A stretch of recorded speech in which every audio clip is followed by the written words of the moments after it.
Hi everyone, I'm Ian Harvey, massage therapist. Today we're going to talk about the serratus muscles. There are 3 of them that we need to talk about. We've got serratus anterior, but it also has some friends. We're going to start with the anatomy review. We'll talk about kinesiology as well, and then we'll get a client on the table and do some demonstration for how I work with these thin thoracic muscles. If you'd like to skip ahead, click in the table of contents down in the description. First, let's talk about serratus anterior. It has a very broad insertion along ribs 1 through 8. You may have seen the finger-like projections on the sides of people who have very prominent muscles, and those aren't ribs sticking out. Those are the finger-like projections of serratus anterior. They go to each of these individual ribs, and they proceed back to the anterior portion of the medial border of the scapula. So they grab onto the scapula here on the front. And by using that leverage, they're able to bring the scapula forward and around. That's called protraction. If you place a hand just inferior to your armpit and thrust your arm forward, you should feel a muscle bunch up.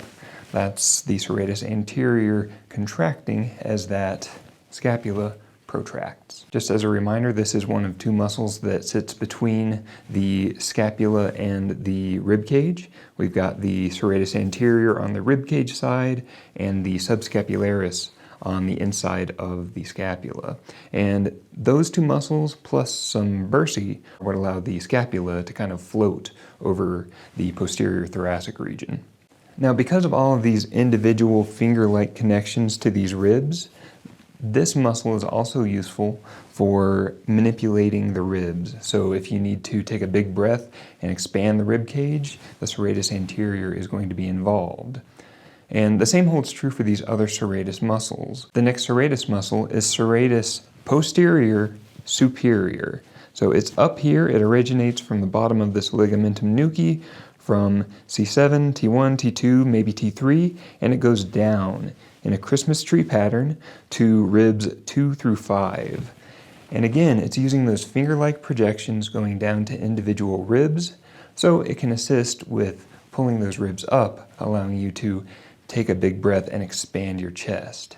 Something to note is how incredibly thin and membranous this muscle is, so you're not going to be able to palpate it, and in fact, it's deep to both the rhomboids and trapezius. And finally, we've got serratus posterior inferior, which lives down here. It comes from T11 and 12 and the top 2 lumbar vertebrae, and this one goes up, again with those finger-like projections to the bottom 4 ribs. And this can assist with depressing the rib cage, with pulling it down. So you'll notice that these all attach to the rib cage and that they all can assist with moving these ribs around as you breathe.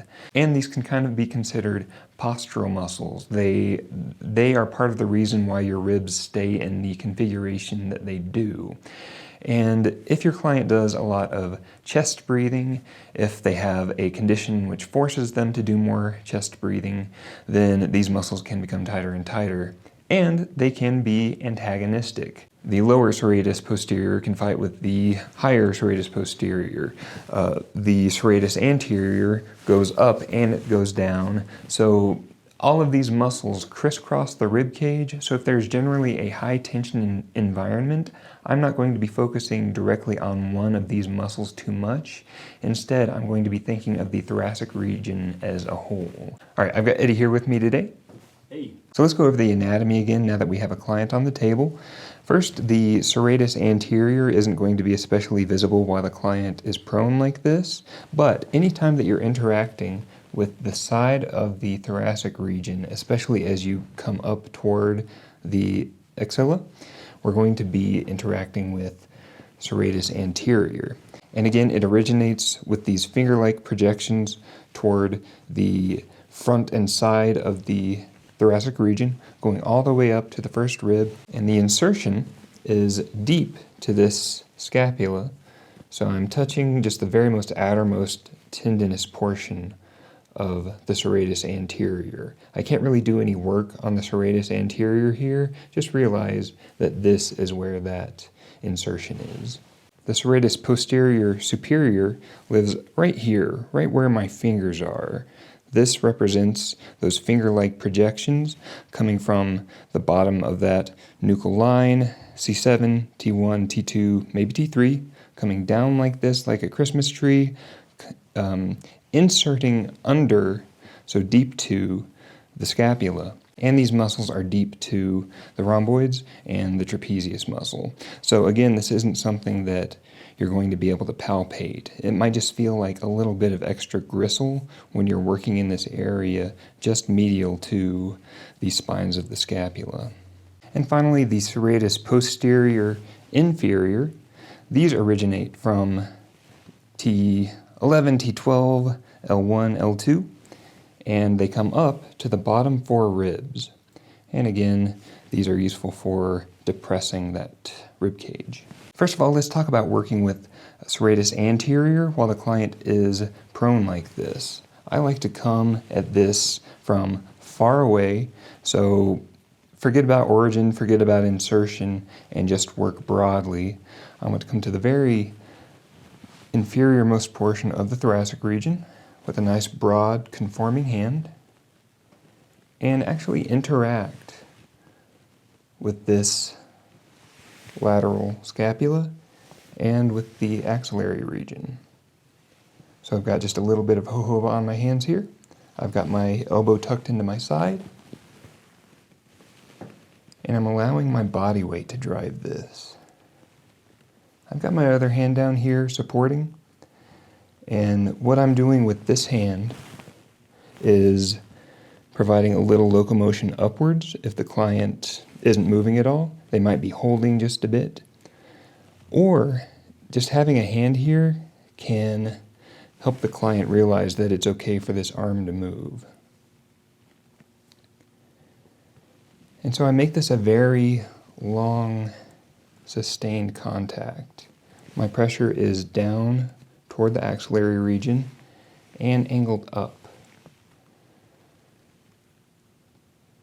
So this is contacting not just the fascia around serratus anterior, but also those teres muscles and the lats. Another good reason to have this hand down here is so that I can gently pull this arm back down once I've squished that shoulder girdle up toward the head. It's no fun to have that stay there for the whole massage. If I want to get more specific, I can bring the arm down to the side of the table, place my hand directly on the side of this rib cage, and travel up toward that axillary region. I don't want my fingertips to end up in the armpit. That wouldn't be comfortable, so I am going to angle those fingertips up just a bit. And now I'm concentrating less on the lateral portion of the scapula and more on the lateral portion of the thorax. And you can bring your hand around either under or over your own arm, just to make sure that that arm doesn't fall off the front of the table. But another option is to allow this arm to dangle up here, and that gives you another way of interacting with this lateral thoracic region. Just realize that anything that you do to move the arm, to change the angle of rotation of this scapula, is going to change the configuration of the serratus anterior. So it's going to feel different, and it's going to give a slightly different stimulus to this muscle. Another way of interacting with this serratus anterior is from the other side of the table, and just doing these nice, long, slow drags of this lateral tissue.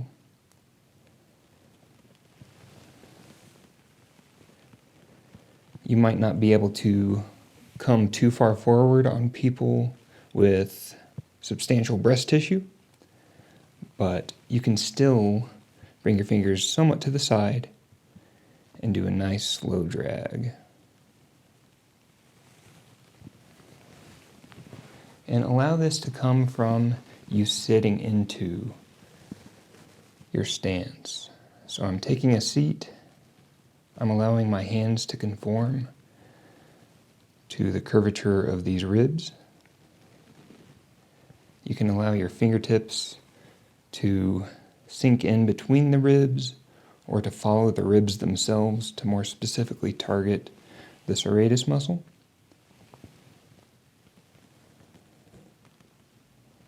And slowly work your way up and down this rib cage.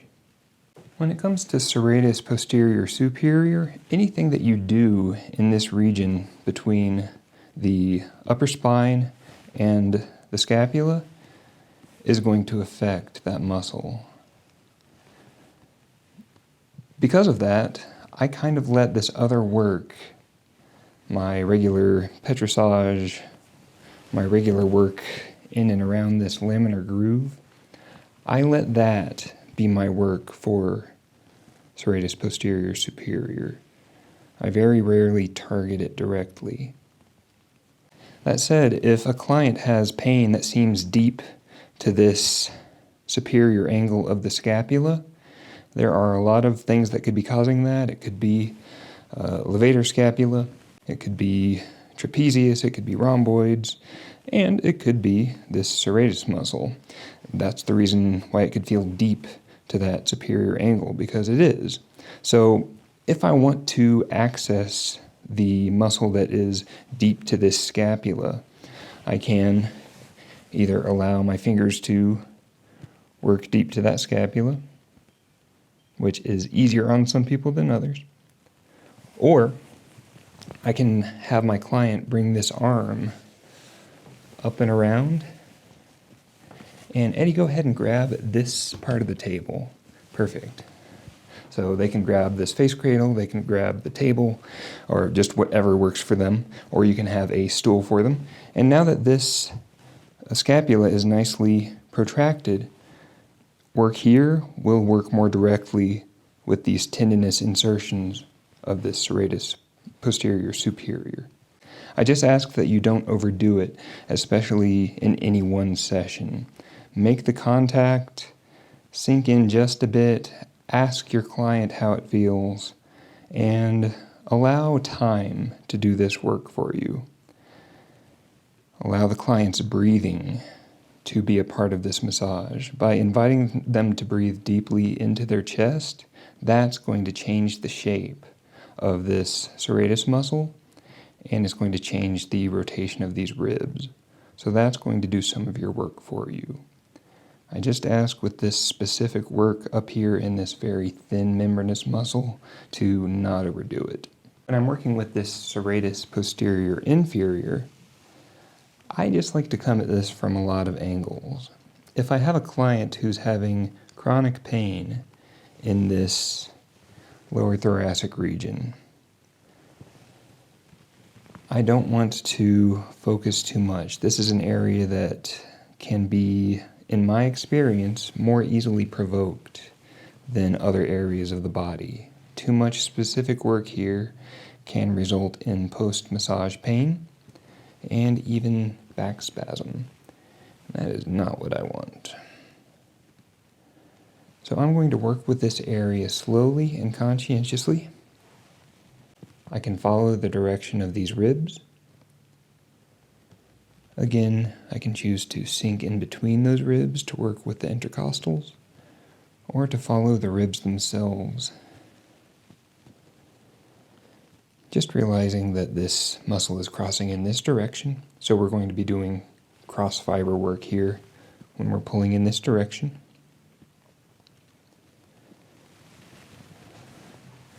We can do some pushing. So I'm pushing this direction, following the direction of serratus posterior inferior. I can create fascial traction in the other direction by pressing down toward the sacrum. And right now I'm just thinking of spreading these lower ribs. And as always, I'm not trying to break up any adhesions. I'm not trying to work out any knots. I'm just trying to give this local nervous system some more information about how these ribs can move and about what these muscles are like. I'm giving them stretch information that they don't usually get. And my hope is that by working slowly and conscientiously like this, the client will get up from the table feeling a greater sense of freedom. And that will be a very important message for the nervous system. I can also get over my client like this and press down toward the table and follow the curvature of this lower thoracic spine and this lumbar region. So I'm not sinking knuckles into the tissue. I'm using the broad surfaces of my dorsal phalanges here to create a round surface as I go down toward the table. This is a great way of interacting with QL without being too direct. And it's a great way of working with that serratus muscle, again, without using any pinpoint pressure. And as always, some nice spreading is always good for any of these thoracic muscles. So when working with the serratus anterior while the client is supine, there are more options for working with this muscle. One, we can directly work with the origin site. Realize that this muscle goes all the way up to the first rib. Most of this is covered by pectoralis major. So we're not going to be able to see all of serratus anterior, and we're not going to be able to work directly with it. Just realize that by working with pectoralis major, you're going to be working indirectly with those origin sites. Now, all of this that I'm about to do could be done with a chest draping. I could fold it to the side and the client could bring one of their hands over to just add some support to their own breast tissue, and then I could do this work. If you'd like to see more extensive coverage of how to use a breast draping in a lot of different circumstances, I'd like to recommend a certain video from my friend Allison over at Rebel Massage. If you'd like to see that, click down in the description. So to work with this serratus anterior while the client is supine, I like to tuck my elbow into my hip, use a nice broad hand, and work with this lateral thoracic region. This time I'm going to be kind of following the arc of that serratus anterior. I'm allowing all of the power for this to come from my stance, to come from my weight. I'm leaning forward just a bit, I'm leaning against the table, and I'm leaning against my own elbow. And that is providing this forward motion. And it's making it feel, like I've talked about in the past, like a force of nature, like a crashing wave. Working with this area using small tools can feel a little unsafe. It can feel pinchy. Just be mindful if you're ever using direct, fine tools in this area. And it's a good idea, whether you're using a broad tool or a fine tool, to have a mother hand nearby. So I'm just going to place a nice supportive hand following this rib cage, compressing up toward the sternum rather than down toward the table. And you'll notice that my elbow did come away from my hip. As I straighten my arm, once again, I can deliver that pressure with my weight rather than with the strength of my arm. And feel free to come up toward the clavicle, interacting with this pectoralis major. And I'm going to repeat that. This time I'm going to come further to the side. I'm going to angle my pressure more toward the axillary region. And this time, Eddie, I'd like you to take some nice deep breaths into your chest, okay? This deep chest breathing, once again, is causing those individual ribs to rotate and this entire thoracic region to change shape and change its relationship with the scapula. And so that's going to give some new stimulus to that serratus anterior. This is contact that it doesn't usually get in a way that is very likely new for it. It's giving it new information about what it's capable of. And this is an excellent strategy for working with people with posture-related pain or just posture concerns. If they'd like to be able to easily stand up straighter, by doing this work with the anterior, lateral, and posterior thoracic region, I find in many cases the client stands up feeling like they can breathe easier and feeling like they can just stand up straighter. And we can come to the other side of the table and work with those ribs. We can follow the ribs. We can reach down toward that insertion of serratus anterior. Of course, we won't get all the way there, but that's fine. And drag up toward the origin. And again, this can be done with the arm in a number of positions.